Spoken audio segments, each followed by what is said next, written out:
What's going on, y'all? So I've had a ton of requests to do a walkthrough of my Seadoo Fish Pro. So today I'm going to do a full walkthrough, show y'all all the features of my jet ski, kind of tell y'all what I paid for it and how I'm liking it, stuff like that. So y'all stay tuned. Let's walk through this jet ski. So this is my 2019 Seadoo Fish Pro. I bought this used about a year ago, and I've taken it inshore, offshore, and I've caught everything from amberjack, big red snapper, speckled trout, triple tail, and everything in between. This Seadoo comes in at 12 feet long, has the ability to put 3 people on it. However, I would never put more than 2. It does have a 600-pound weight capacity on it. It also has a humongous 18.5-gallon tank to it that allows me to get anywhere from 70 to 80 miles of range on this Seadoo. So I got a lot of range to take me offshore or run around and catch those triple tail with. One thing I get a lot of questions about is the cooler that I have attached to it. So this is the cooler that comes with all of the Seadoo Fish Pro models, right? These Seadoos have the link system in them right here, which is what the cooler attaches to in the back. Just has these 2 little levers, so I can pick this cooler up, remove it off of there if I'm not using it, or connect it back down there. But yeah, it also comes with 4 rod holders. I did add 2 extra ones because I felt like 4 was not enough. As you see, I do have some bungees here holding my lid down because this lid latch has a tendency to pop up whenever I'm in choppy water. You also got a little storage compartment right there to keep lures, pliers, tackle, stuff like that. But we already pointed out we got 2 extra link systems here. I am going to add some fuel canisters. Seadoo has their own link system that allows me to put 2 extra, I believe 5-gallon fuel tanks on here. So that would give me 10 extra gallons of tank, which would fill me up about halfway and get me about 40 extra miles or so. This Seadoo already comes with a fish finder installed on it, and this is the Garmin Eco Map. I believe it's got a 6-inch display screen on it. We also have a few different modes. So I have sport mode, which allows me to rip and run around, but it consumes a ton of fuel. I have a eco mode, which allows me to save fuel, right? So a lot of times when we're pushing 20 miles offshore, so we're going to look for those amberjack, I'm running all the way out there in eco mode, and all that does is make it to where basically I don't have a whole lot of throttle response, right? It's easing on the accelerator, right? I can't really get up on plane real fast, and that allows me to just get out there further and conserve a lot of fuel. One thing that really drew me to this jet ski though is how much space I have right here in front of me. So see how deep that hatch is right there. Keep all my safety items, paddles, thank God I've never had to use those before. But we got our flare, air horns, stuff like that.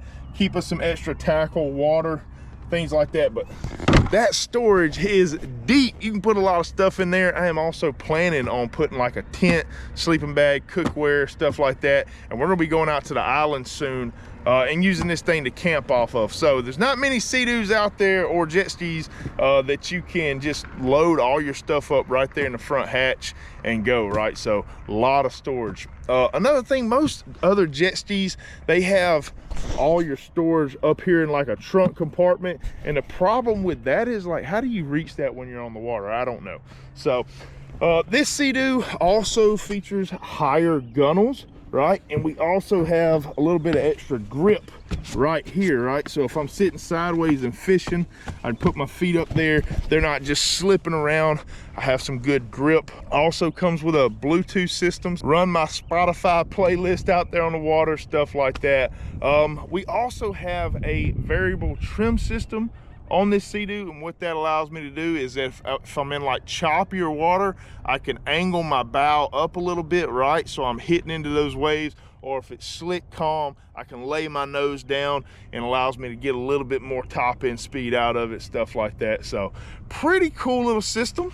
Now I do always keep a shock cord rope that attaches down to my tow hitch right there, and I keep that wrapped down here at the base of the steering wheel. It does not affect the operation of the vehicle or the Seadoo at all. And basically all that is that if I break down on the water, I can just hook to another boat real quick. Otherwise, somebody's going to be trying to reach down here and hook up a tow strap, or possibly even have to get in the water to do that. And when we're fishing around like wintertime, or we're way offshore, a lot of current, maybe some bad weather, that is not the best scenario. So all I got to do is unhook right there, and I can pass that off to another boat or another jet ski, and I can get back in. Another cool thing that this Seadoo has is troll mode. So I got 10 different speed settings, so I can troll real fast, or I can step it down. If I'm trolling for stuff inshore, I need to go 1-2 miles per hour, I can set my speeds a little bit lower, or I can high speed troll at 5-6 miles per hour.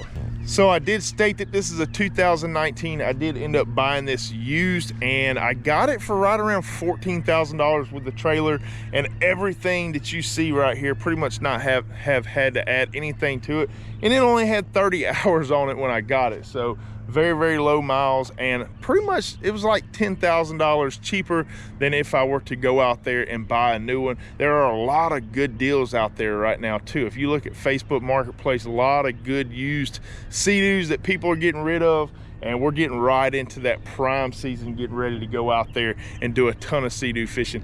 Matter of fact, we have got an offshore trip planned tomorrow to go out there and get on some trigger fish. We're also going to probably catch some AJs and snapper.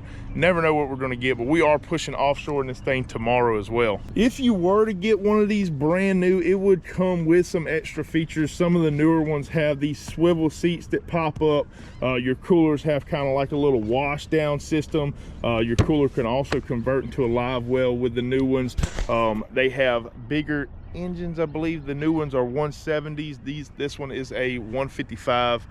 So you will get a little bit extra with some new ones, but I've priced them, and with trailer and all, they're coming in around $24,000 out the door for a brand new one. I will probably move to a new one in the future, but for me, kind of, I guess, scratching the surface, I didn't know if it was something that I was gonna like or not, and I wanted to buy used at first so I didn't get kind of stuck with that immediate depreciation of a new jet ski.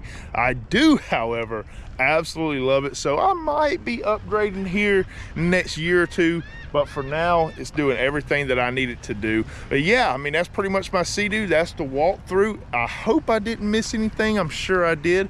But yeah, y'all let me know in the comments if there's anything y'all want to know, anything else.